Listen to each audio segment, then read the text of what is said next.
Welcome back, welcome in to the Touchdown Black and Gold vlog. Woo! What a great weekend of football we had. But before I get too far ahead of myself, welcome back. As I just stated, I am your host for this episode, Blair Parks, where I present and discuss everything college football across the entire landscape, but with a special emphasis on the black and gold squads of the Missouri Tigers and the Iowa Hawkeyes. Oh my, welcome back. Thanks for being here. Woo! That's all I can say. We are still right in the midst of our 4-course meal. This is our Week 5 review show, which I coined our next course, the soup and salad. And let me tell you, based on who you are, some of those teams, regardless if they ordered the chicken noodle, the vegetable beef, the broccoli and cheese, or if they went the route of Lloyd Christmas and chose the soup du jour because, that sounds great, I'll take that. Or if they added a house or a chef's salad or the Caesar, most of these teams, some of them anyway, walked away fulfilled, wanting their next course. It was a 5-star gourmet experience. Now for others, left a bad, rancid taste in their mouth. And we'll get to some of those teams here shortly. And as far as our black and gold squads, Week 5 brought some mixed results for Missouri and Iowa. So what I'll do before I dive into today's episode, let me thank you once again, and please get the word out there. Let's rally and get all black and gold fans to this vlog, or college football fans in general. Please like, share, subscribe, comment. Let me know how I'm doing. I'd love to share some of your comments on air, or I could even potentially pick you as one of our guest pickers during our preview shows at the end of the week for the upcoming weekend of college football. Today I have 5 topics to discuss with you. Out of the gate, I'm going to have my quick hits. Then, based on the results from the weekend, I will give you the updated AP poll and how that shook out after Week 5. Then I will unveil to you, as I always do during our review shows early in the week, my updated team power rankings. Then I will share with you some analysis, some comments, some concerns, and observations from what I saw during the weekend's games involving Missouri and Iowa. And then we will go ahead and revisit our Week 5 Pick'em segment, which stand by for that. Stay tuned, because there may have been an upset of epic proportions with our Pick'em segment. So without further ado, let's get right on into it. So our first topic today is my quick takes, and I love this segment. I'm going to start off with the Streakers from Week 5. The Frank the Tanks are in the building, because we had some teams that ended streaks and some that were able to continue their streaks. So let's get on with the Streakers. And as you can tell, normally I have my notes are normally printed out, but I did have a little bit of technical difficulty prior to this episode, so I'm just going to have to read it right off my computer. So if I am looking down a little bit more occasionally today, that explains it, but I'm just going to go ahead and take it in stride and roll with it, roll with the changes, roll with the punches, because that's how I do it. So without further ado, let's go on with the Streakers. So let's start off with some streaks that we saw come to an end over Soup and Salad Week 5. First of all, the Cincinnati Bearcats. Not only did they travel to South Bend, take care of business and defeat number 9 Notre Dame, in the process, they were able to record their first ever ever in the history of their program, a victory over a top 10 opponent on the road. So great, excellent job to break that winless streak against top 10 opponents on the road, Cincinnati. And you're going to be impressed. This team is for real. When you look at the amount of parity and how teams are collapsing, these juggernauts, how they're collapsing during this season unlike any other, Cincinnati is going to be there in the very end, potentially challenging for a playoff spot. But more on that later. Next streaks that ended, the Kentucky Wildcats, a team that I am very high on. They beat Florida, but in the process of beating number 10 Florida, that was the first time they have beaten the Florida Gators at home since 1986. So that streak comes to an end. Excellent job, Kentucky. Next streak that came to an end is the Auburn Tigers. And the battle between the Tigers. Auburn traveled to LSU on Saturday, and they were able to walk out of Death Valley and Coach O's Tigers, go Tigers. But in the process of beating LSU at home, that was the first time they have beaten LSU at home since 1999. Excellent job, Auburn. They find themselves climbing the rankings again this week, and I'll get to that here in a bit. Next streaks that ended is Michigan. The mighty Wolverines, led by the Hawkeyes himself, right in the midst of a turnaround, bounce-back season. They not just went to Camp Randall and beat Wisconsin, but absolutely beat them down at their own game. In the process of winning at Wisconsin, that was Michigan's first win in Camp Randall since 2001. Well done, Michigan. And now a couple of teams that climb out of the winless cellar and picked up their first win of the season during Week 5. Let's go ahead and salute Navy, the midshipmen. They were able to knock off UCF. That was one of our picks that was included in our Week 5 pick'em. The Navy was able to defeat UCF. That ended their 8-game losing streak, and they picked up their first victory of the year. Well done, Navy. Keep going. God bless you. And Florida State, finally, after an 0-4 start, Florida State knocked off Syracuse in the Carrier Dome, picked up their first victory of the year. Well done, Florida State. Welcome back to the winning side of things. And our last streak that ended, the Clemson Tigers. Clemson found themselves Saturday number 25 in last week's AP poll, struggled mightily again, this time at home against the very game Boston College team.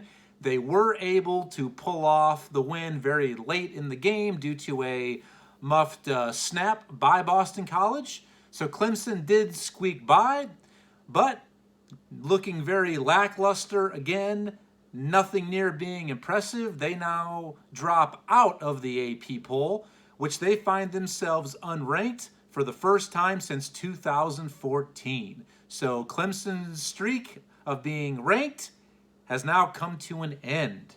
So those are the streaks that we saw end during Week 5 for our soup and salad portion of our 4-course meal. Now, some streaks that continued. Excuse me, let me get a quick swig here of some agua. So Georgia, now after 2 games, back-to-back conference games, they have now been able to hold their last 2 opponents scoreless to the tune of 99-0. They have their last 2 opponents is what they have put up on the scoreboard against Vanderbilt and Saturday at home against a very game Arkansas squad that had to this point captured our hearts, our minds. They were one of the great stories of the early season of college football, but maybe now Arkansas is coming back down to earth slightly. So Georgia, 2 straight shutouts to the score of 99-0. And Dean Wormer, what is that? 0.0. Well done, Georgia. And I still believe that even though they may not be ranked number 1 this week in the AP poll, I definitely believe Georgia is the best team in the country. But see where I have them ranked in my team power rankings here in a bit. Stay tuned. Alabama, but more specifically, Nick Saban, with the victory over Ole Miss and Lane Kiffin. That's right, the Rebels just weren't able to have enough to defeat and blow up the Death Star 3. Quite frankly, this matchup was never that close. The Rebels didn't even get to the Death Star trench, so turned back very early on during the battle. Alabama survives and flexes in the process. Now Coach Nick Saban, his streak now goes to 24. He is now 24-0 against former assistants who now are head coaches head-to-head. Well done, Nick Saban. And a little bit of analysis on this game. I thought Ole Miss could go to T-Town, challenge them, maybe come out with a miraculous victory in Tuscaloosa. Like I said, they arrived, they showed up with their X-Wings, their Y-Wings, Chewbacca flying co-pilot in the Millennium Falcon, but just was not enough. And I do have to comment on this, and I understand that Ole Miss maybe could not hang with Alabama throughout the entire game, and I understand why Lane Kiffin wanted to continue to go for it on 4th down, especially early in the game. I understand the reasoning, but I absolutely do not agree with it. When you are trying to pull that kind of an upset, especially on the road, take your points early to keep the game within arm's length. But Lane Kiffin chose to go the route of Tin Cup, Mr. Roy McAvoy himself, and kept going for the green over and over and over again when he could have just done an easy layup. Instead, took himself out of contention for the U.S. Open. So this game was never close. It was never really in doubt for Alabama.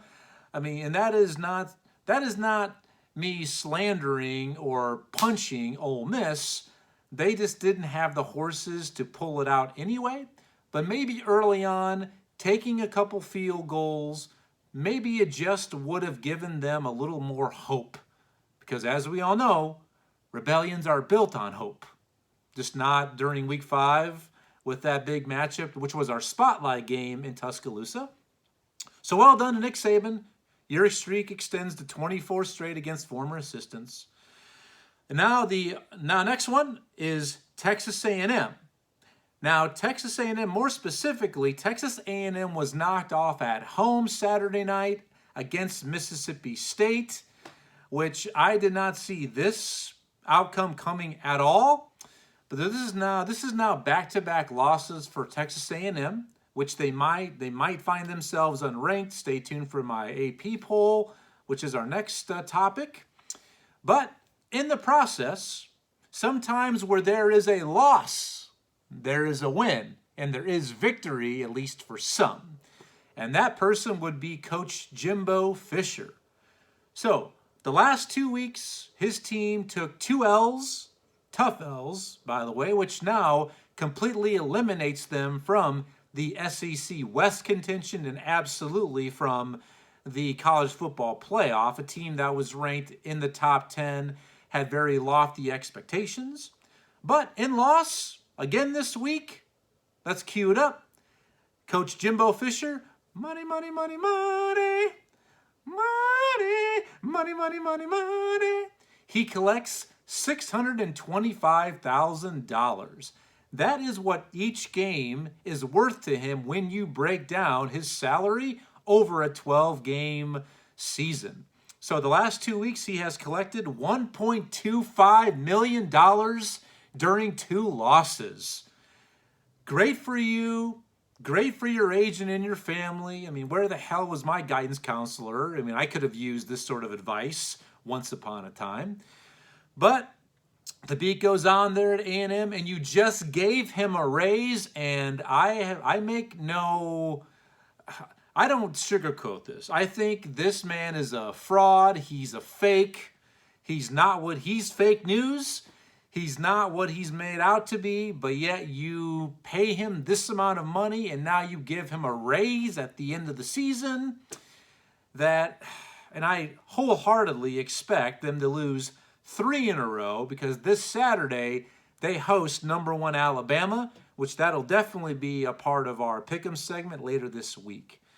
So, like I said, where there's a loss, there is a win. So the losing streak, the money streak for Jimbo Fisher continues at 2 games. So well done to you, Coach, but I feel for the fans of the Aggies down there in College Station.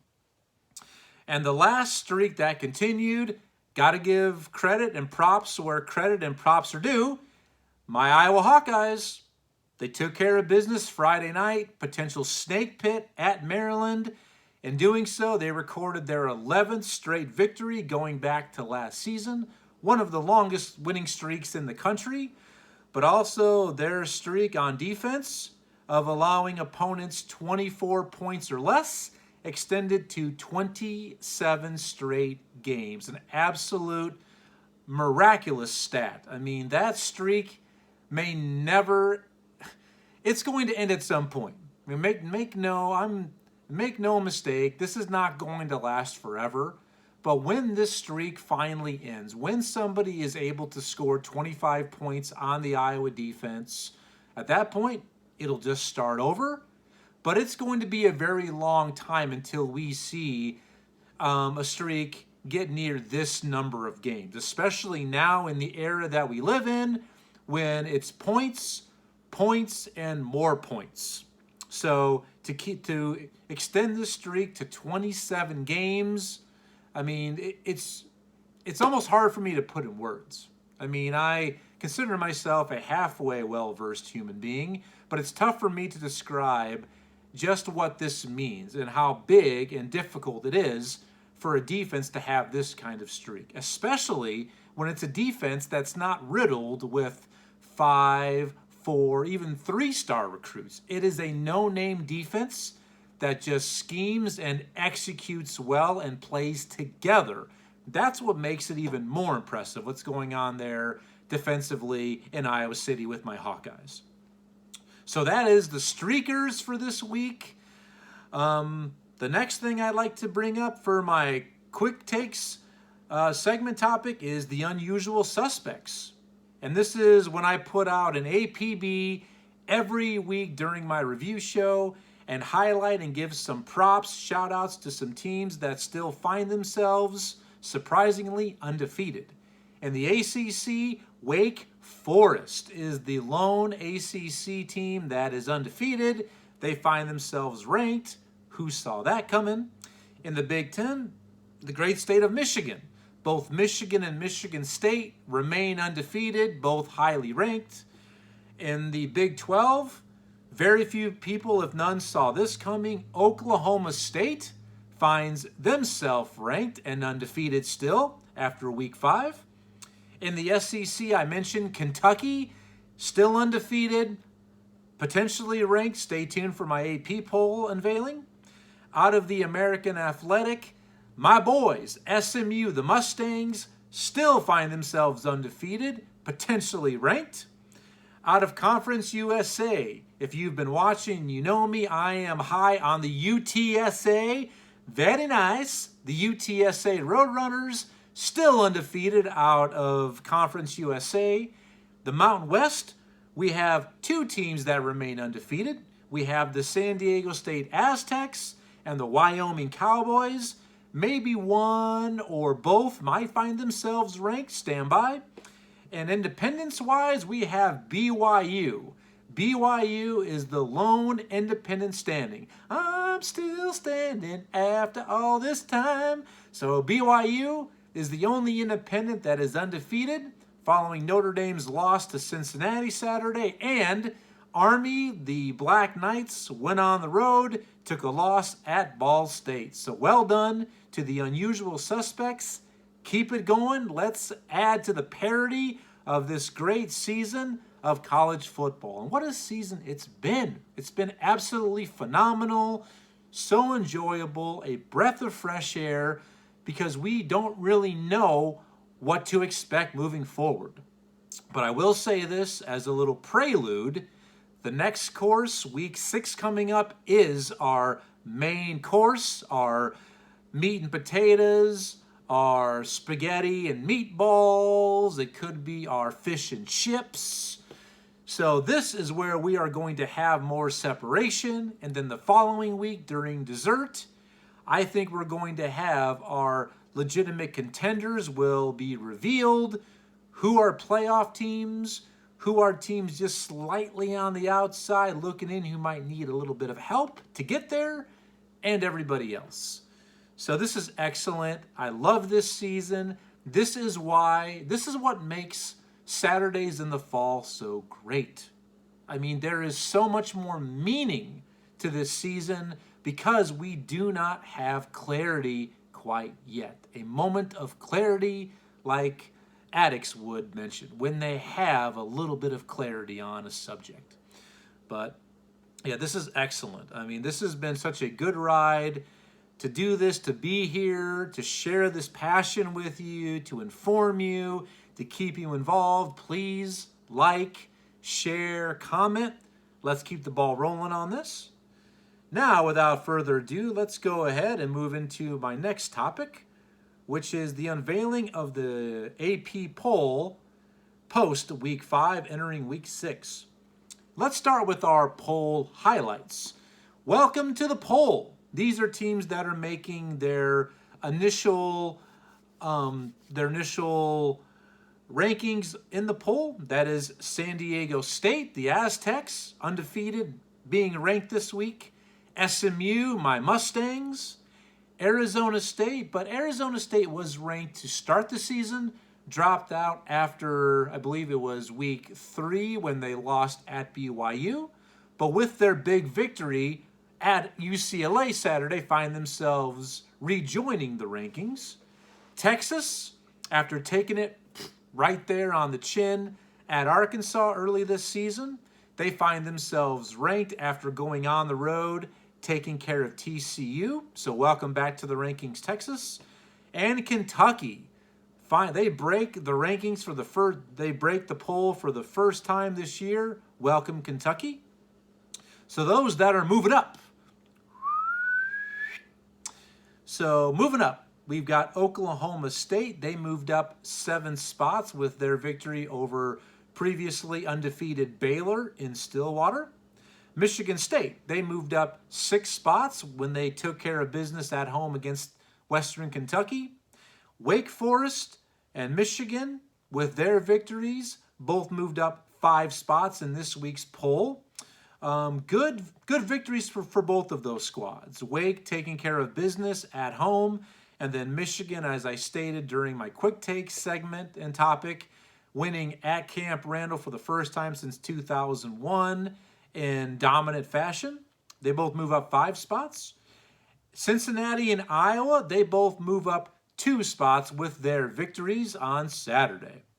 So those who are moving down in the poll standings, we have Florida moves down a whopping 10 spots with their loss at Kentucky. Ole Miss, Notre Dame, Arkansas, and Oregon. That's right, Oregon also was upset over the weekend. We'll get to that game here shortly. All of those mentioned teams moved down 5 spots in this week's poll. And those teams that are moving out, whoa. So those teams that are moving out of the polls following their performance during Week 5. Texas A&M, after those back-to-back losses, find themselves unranked. Fresno State lost on the islands at Hawaii. They find themselves out of the rankings. UCLA, mentioned they lost at home to the Sun Devils. Their second loss on the season. They're out of the rankings. Baylor losing at Oklahoma State finds themselves unranked, and so does Clemson. Even though they got it done, they got the victory, but sometimes in victory there is a loss, as we all know. Their streak of being ranked ends. That's That is an amazing stat. I need to just give them props. I mean, we all know what Clemson has done recently and who they are and how well they recruit. I mean, they are basically on a different plateau, a different universe. But to stay ranked every week, and this is the first time, as I mentioned, they are unranked since 2014. That is impressive.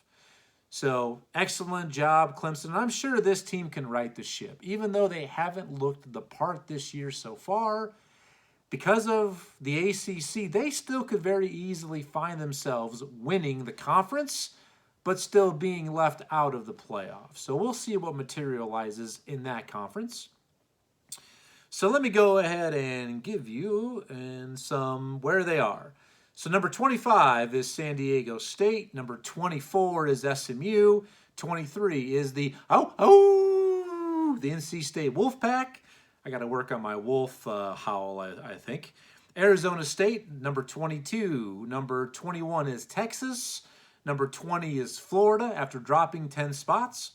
Number 19 is Wake Forest. 18, Auburn. 17 is Ole Miss. They drop, as I mentioned, after losing at Alabama.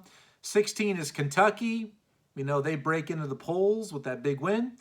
Number 15 is Coastal Carolina, just marching on. Undefeated Sun Belt team, looking very good, but not really a lot of movement from Coastal. And I think a lot of that comes down to their schedule. Their schedule has been filled to this point of layups, but hopefully, if they keep winning, they're going to move up ultimately because of teams around them that are losing and falling off. So Coastal finds himself number 15.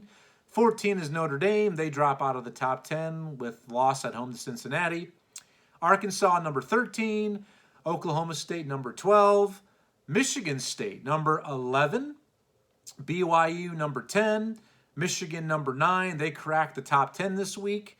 Oregon drops to number 8 from number 3 with their loss at Stanford. Ohio State finds himself number 7. Number 6 is Oklahoma. 5 is Cincinnati. 4 is Penn State. Number 3 is our Hawkeyes. Number 2, Georgia. And number 1 is Alabama. So there are some things I do want to point out as far as what some of my observations are from this week's AP poll. I ask myself, why is Florida still ranked? I really don't understand what this team has done to validate themselves or confirm that we're one of the 25 best teams in the nation. Now, I'm not going to get too riled up or get my blood pressure up too much because ultimately the AP rankings don't matter. They mean little to nothing because in a few weeks, the very first playoff rankings come out, and that is what's going to matter when push comes to shove. But still, I don't understand. I'm sick and tired. This is just another example of what college football is among the pollsters and the general public. It's a beauty pageant, and Florida is a big brand. Potentially it is some SEC politics. Come on, you SEC homers, don't deny it. There is some of it. But I don't understand why Florida's still ranked. I mean, when you rewind button, to 2 weeks ago, they hosted number 1 Alabama, looked very good, a very impressive loss at home by 2 points. They were game. And if that game was 5 minutes longer, they maybe could have knocked off Alabama. But still, a loss is a loss. And following that loss, they did not fall a single spot in the AP poll. And I believe they were number 12 when they hosted number 1 Alabama. So after that loss, they didn't drop at all. So they were rewarded for their effort. Next week after that, they did take care of Tennessee down in the swamp at home.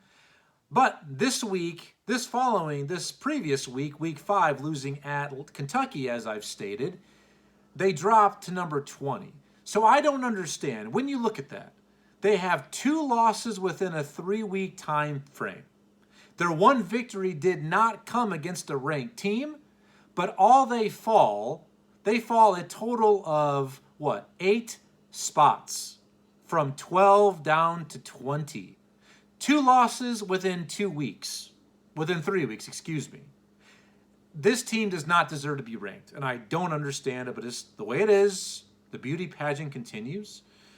Maybe they're well gifted and versed in the talent show portion of the beauty pageant. Let's see. Where is UTSA? UTSA should be ranked, but yet they are not. This team is undefeated, 5-0. They recorded a win at a Power 5 foe. Even though it's not a great Power 5 opponent, they still went to Illinois and won convincingly. They are the only undefeated in their conference, but yet they're not even on the radar as far as others receiving votes following this week's AP poll. I don't understand that. And I really don't understand how Oregon is ranked behind Ohio State. Oregon went to Columbus, knocked them off, beat them head-to-head, but yet Oregon finds themselves this week ranked one spot behind Ohio State. Don't understand that at all. I mean, Stanford, yes, that's not necessarily a terrible loss. I think that Stanford team is solid. They're a decent team. But I don't understand why Ohio State is ranked ahead of Oregon when they have that head-to-head victory. That makes no sense to me. That's a total right there. And the other thing that jumps out at me is absolutely Alabama and Georgia are the two best teams in the nation. Now, in a little bit, you'll see if I agree with that ranking. Maybe I potentially think Georgia is better than Alabama when push comes to shove. So those two teams have established themselves as the two best teams in the country. There is some separation between those two and everybody else. So is the SEC at this point the best conference? Yes. But does that mean they need to be rewarded and have the most teams ranked? I don't believe so, because look at this. We have I want to make sure my addition is correct. 1, 2, 3, 4, 5. There are 5, count them. 1, 2, 3, 4, 5. 5 Big Ten teams all ranked within the top 11. So that gap is definitely closing. Some of you may or may not agree. You agree, you disagree. Let me know what you think and why. But yeah, the SEC is the best conference because of those two teams at the top.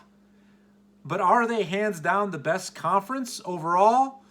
The Big Ten is right there with them.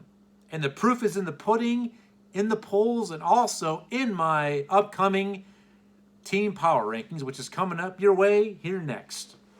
So that is where we stand this week with the AP poll. So now let me go ahead and unveil my next topic is my updated team power rankings post week 5 after we devoured our soup and salad. And every week I update these during our preview show. Later in the week, the preview episodes for the upcoming week, I then unveil my updated Power 5 conference standings. So today being review day, here's my updated team power rankings. Let me get a quick swig of water here. So there is a good amount of movement when you compare this week's team power rankings to last week's. And we also have 3 teams that are making their initial appearance on my team power rankings. Every week I give you my top 10 plus 2, and here they are. Number 1 this week, and they were number 1 last week. I still have the Georgia Bulldogs. UGA chugging along. I said the last 2 games, which were both conference games, the score was 99 to Zilcho. Back-to-back shutouts, one of a very, very good, highly ranked top 10 opponent in Arkansas. And that score for that game was 37-0. So I still have them as number 1 in my team power rankings. Number 2, I have Alabama. Final score was 42-21 over the Rebels. Now the Empire, they turned back the Rebel assault. It turned out to be more like Scarif than A New Hope. Death Star is still intact. Number 3, moving up 2 spots. I need to stop saying this at some point. Because if you've been watching, you see my analysis, you see my commentary, Yes, I have the team that I root for. And this is an excellent year that we're in the midst of. I'm super excited, but I'm not drinking the Kool-Aid quite yet. Oh no, instead of oh yeah. I'm not doing that quite yet.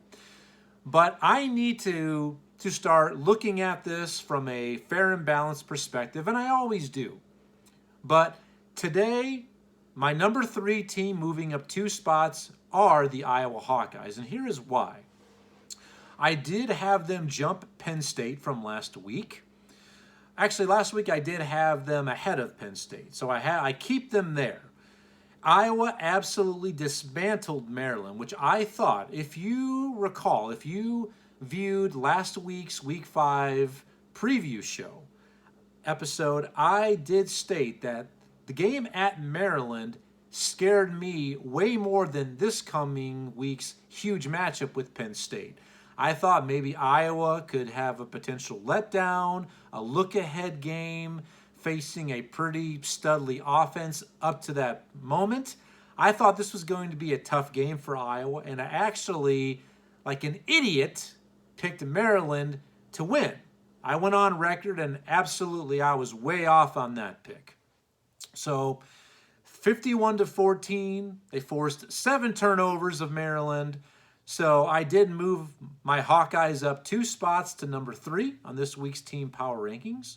Just behind them, up 2 spots, is Penn State. Now, these teams could very easily be flip-flopped, but the beauty of it is that with this week's matchup, top 5, a top 4 matchup in Kinnick Stadium in Iowa City, this debate, this argument, this discussion is going to be decided on the field of play as it should be.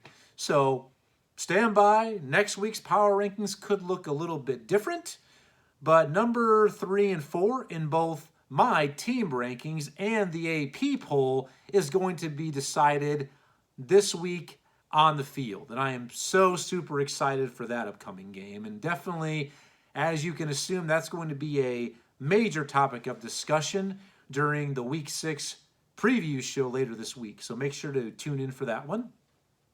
Number 5, down 1 spot, I have Oklahoma on this week's team power rankings. They did win at Kansas State, which maybe that was one of those streak breakers I should have added for my initial quick takes. Oklahoma ended K-State's, the Wildcats' 2-game win streak against the Sooners. They did not fear the purple this week.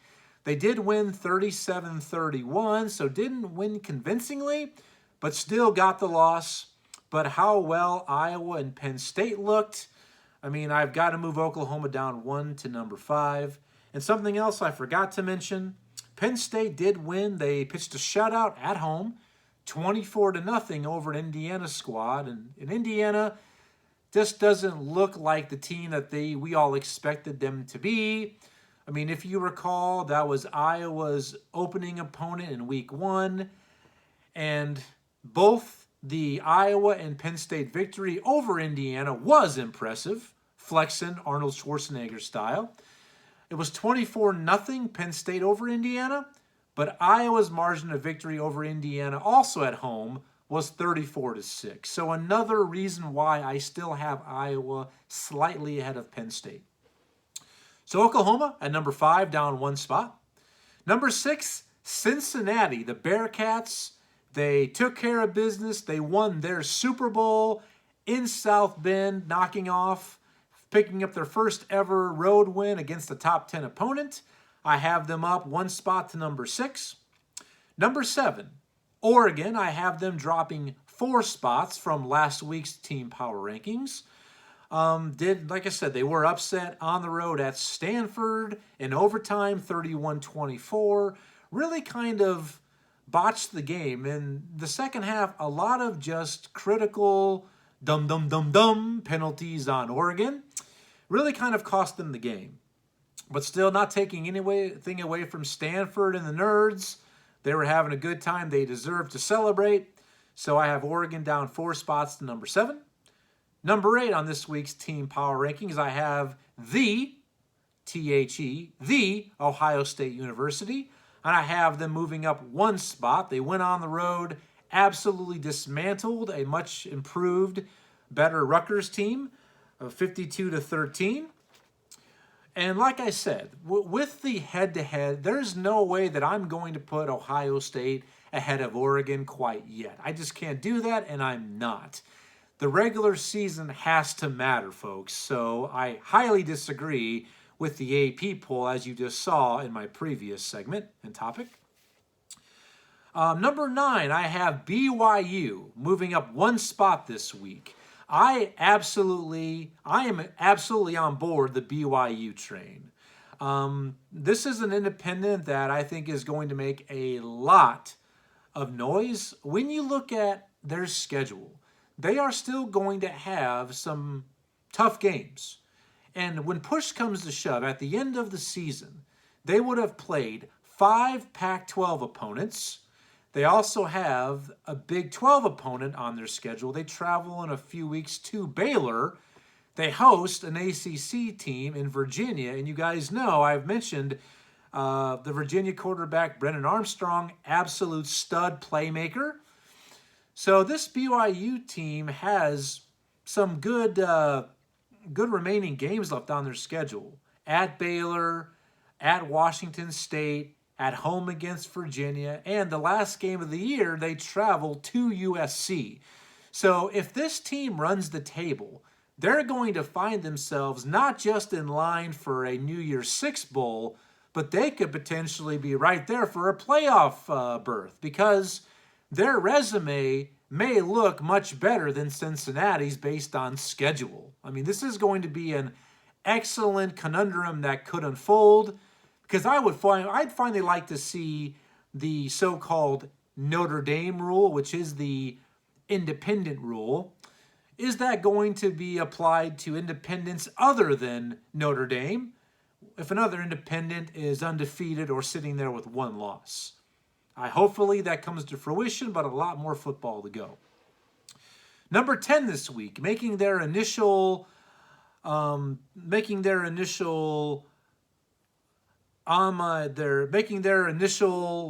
appearance, blah, blah, blah, blah. Got a little tongue-tied there. On my team power rankings is the Michigan Wolverines.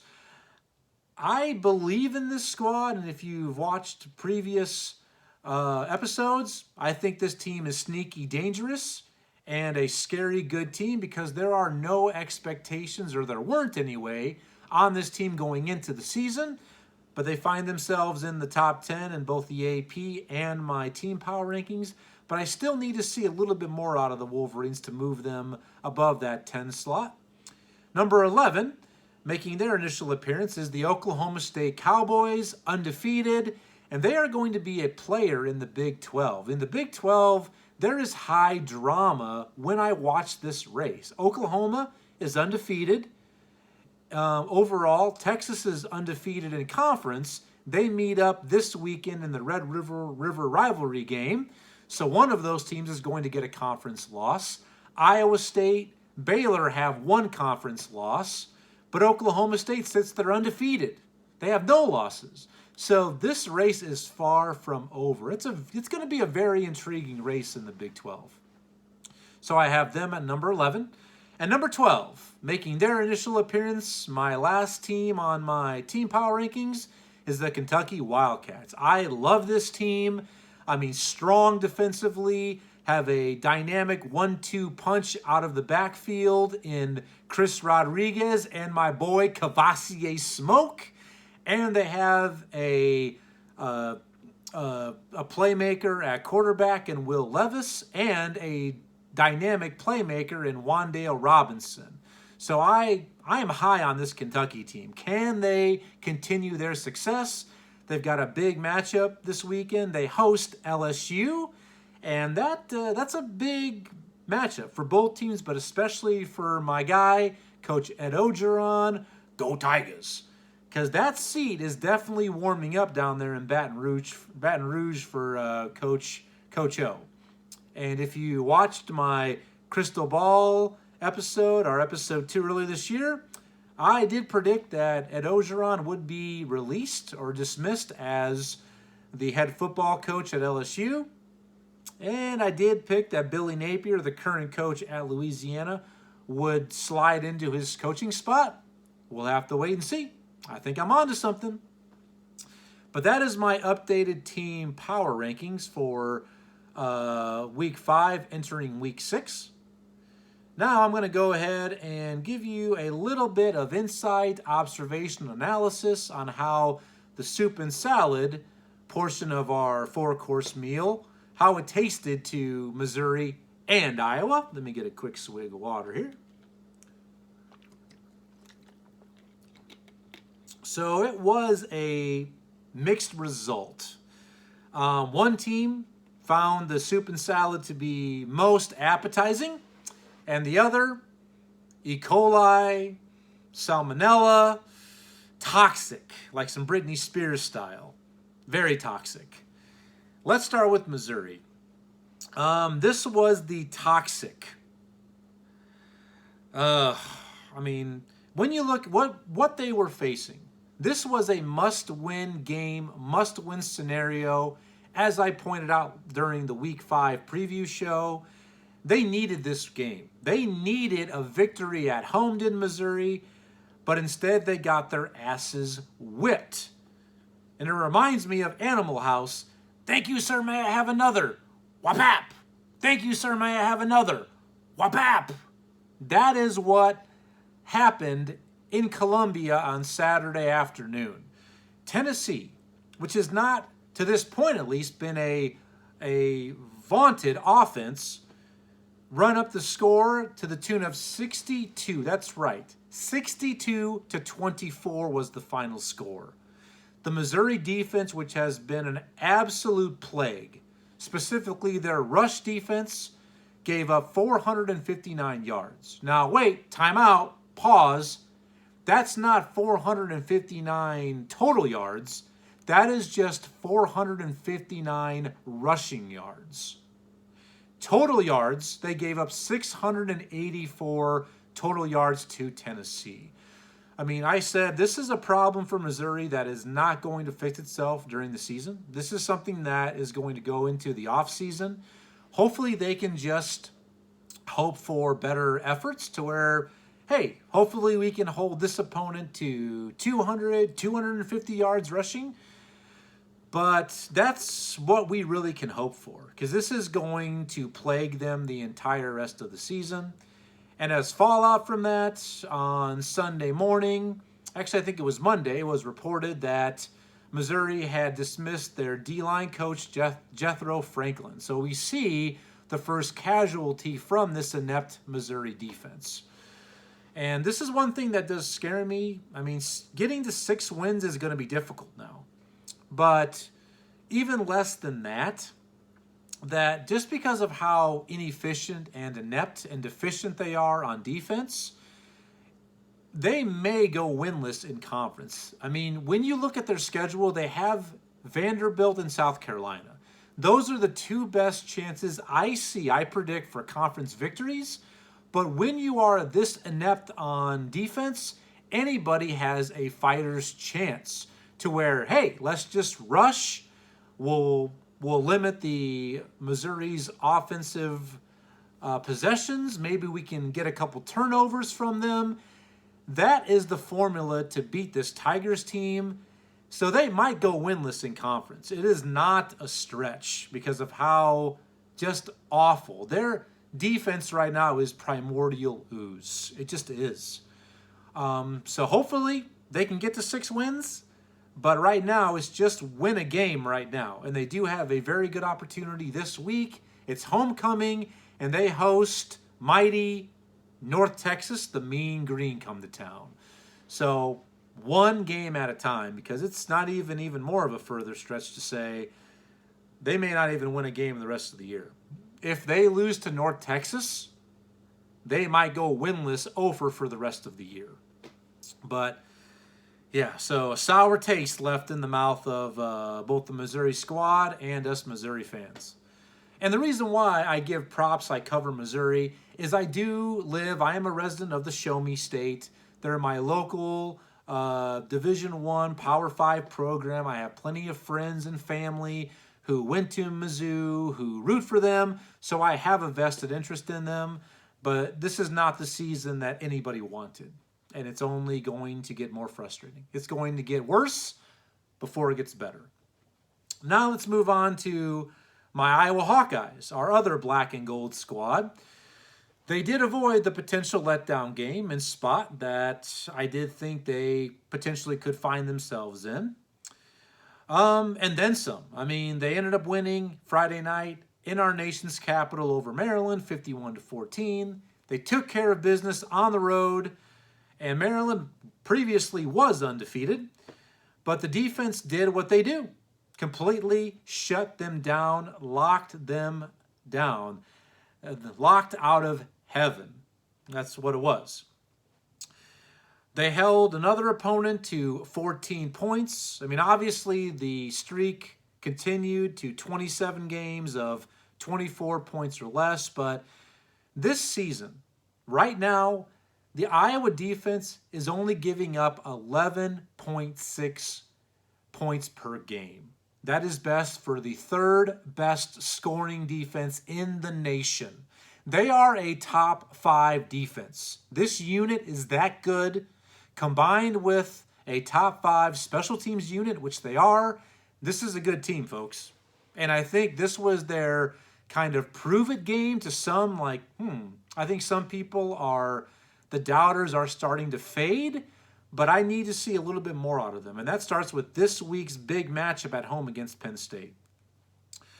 Coming into the game, Maryland's quarterback, Talia Tagovailoa, who I think is one of, if not the best quarterback in the Big Ten. This easily will be one of the 2 best quarterbacks this unit, this Iowa defense, will see all season. He came in with a 10-to-1 ratio, 10 touchdowns to 1 interception. And at the end of the night, that was 12-6. The Iowa defense forced 5 interceptions. I mean, what an effort. I mean, looked really good. Spencer Petras, who I've been saying for weeks, if you just play average, if this Iowa offense is average, they're going to be a tough team to beat. And they were a little bit better than average. Spencer Petras ended up completing 70% of his passes for 259 yards, 3 touchdown passes, but more importantly, 0 interceptions. So that is closer to good than average, but I'd say right in between. And I'm telling you folks this, I think 2 more games is what I need to see to absolutely start dreaming big for this season. This is a very good Iowa team. I still see them 11-1, 10-2, but if they win the next 2 games, and if their offense is able to emulate that success, which it's silly to think that they're going to look that good the rest of the year, maybe they can, but if they do, if they perform average to good, but closer to good, I'm going to say it this way, as far as every other competitor and team on their schedule, that's all, folks. Iowa will not lose a game the entire regular season, and they won't if they play to that level. Let's see. So this weekend, and definitely I'll talk more about this game during our Week 6 preview show later this week. This will be the first top 5 matchup at Kinnick Stadium between number 4 Penn State and number 3 Iowa. Since number 1 Iowa played and defeated number 2 Michigan in 1985 with the field goals from Rob Houtland. 12-9 was the final score.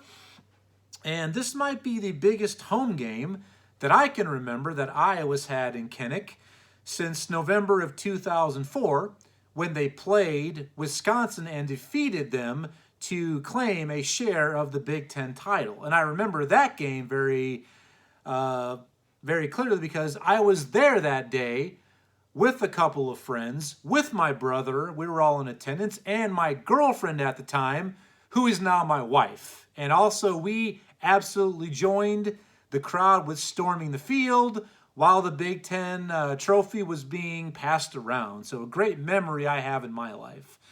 So, yep. And, just to let the cat totally out of the bag, not a big shocker. not just because I'm a Hawkeye fan all the way, but this game will be and is our spotlight game of the week for our Week 6 Pick'em segment later this week. So make sure to tune in, and let's keep it going. We got more work to do, Iowa, and obviously Missouri, you've got a lot more work to do, but every week brings anew. So hopefully it's eternal like spring. So we'll see what happens this upcoming weekend. All right. So I have one more topic for you. Let's move into our Week 5 Pick'em segment. Let's go ahead and get that revisited. Let me get a quick swig of water here. And overall, and if you recall, we were one of our guest picker last week was my friend, colleague, coworker Brad. He challenged myself and Charlie, my previous co-host, Missouri fan number 1. I still do get Charlie's picks every week. We have an ongoing competition. So 3 men entered Thunderdome, 1 man left, and this is how it played out. Week 5, I went 7-8, 47%. Ugh. Good, bad, ugly. Ugh. Charlie also went 7-8 for 47%. And Brad goes 8-7 for 53%. So you got it. Right there we have an upset of epic proportions that will forever be etched in the annals of football history. Brad takes down the people's champion. Down goes Frazier. Down goes Frazier. Do you believe in miracles? Yes! Go crazy, folks. Go crazy. Oh, and the band is on the field. He's going to take it into the end zone. The Bears have won. They have won. Brad, hats off to you. You came in, you took care of business, and you knocked off Charlie and myself. So kudos to our guest picker. And your prize, Brad, I've already told our previous guest pickers that near the end of the season, we're going to have a guest picker tournament. I'm going to try to get 3 more on, and then we're going to have a single elimination. The top 2 seeds will get a bye, and then we play off after that. So, Brad, even though 8-7 is not the best record for my guest pickers, but at this point, you're going to clinch a first-round bye. That is your reward. Well done. So to kind of go in depth with how picks treated us, we all got the Penn State-Alabama game correct. We all missed UCLA, Oregon, and Missouri. Brad correctly picked Oklahoma State, Kentucky, and Navy. Charlie correctly, as far as against myself or Brad, didn't pick up any that were correct. And me, I was able to correctly pick Eastern Washington compared to their picks. They both went with Montana. So, on the season, right now, I'm currently at 47-28. So that's good for 62%. Charlie is at 44-31 for 59%. And why that matters is we set a goal for ourselves. We said preseason that we were hoping to finish 70-75%. So we both definitely have still got some work to do, but we got plenty of football left. Guest pickers, in this order, right now the best record for guest picker was Brett at 11-4 for 73% correct. My brother Anthony went 10-5 for 67%. And Brad at 8-7 for 53%. But right now, he would slide into that 2 spot for the first round bye. This week, we will be joined by my friend. He's been a compadre, an amigo, a commandant, comrade for lots of years. My friend Caleb joins the show. He wants his shot at the title. So we'll see how Caleb can do for our Week 6 Pick'em segment later this week. And last thing, let's revisit my potential trap games that I shared with you for Week 5. Texas at TCU. Was this a miss or a hit? That was a miss. Texas won at TCU 32-27. I thought they'd be looking ahead with their rivalry game this week against Oklahoma. Number 22, Auburn at LSU. That was a miss as well. Auburn went to LSU and won, as I mentioned, 24-19. I thought they'd be looking ahead. This week they host number 2, Georgia. Number 6, Oklahoma at Kansas State. That was also a miss. Oklahoma won 37-31, as I stated, at Kansas State. Thought they'd be looking ahead against Texas, the other participant in that rivalry game this Saturday. And the last one was number 5, Iowa at Maryland. And that was a big-time miss as well, 51-14. So I was 0 for 0.0 on my potential, what kind of games, Admiral Akbar? The trap games. So I was 0 for. I went 0 for trap games, got third place, was defeated on my home turf by our guest picker for picks. I had a rough week, but hey, Iowa's 5-0, and game day will be here sooner than you know it for week 6.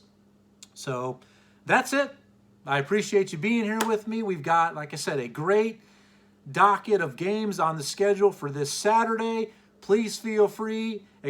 Join me. Expect the week 6 preview show later this week, probably Thursday afternoon, maybe evening at the latest, Friday morning.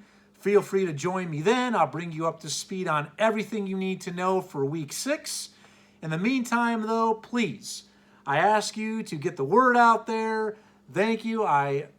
It's such a pleasure and a joy for me to do this, to be here with you. Please like, share, submit comments, subscribe. I want to keep you involved. Until later this week, enjoy the rest of your work week, health, peace, progress, prosperity, and I'll see you later this week. Thank you for joining me on the Touchdown Black and Gold vlog. We'll see you later this week. All right, bye.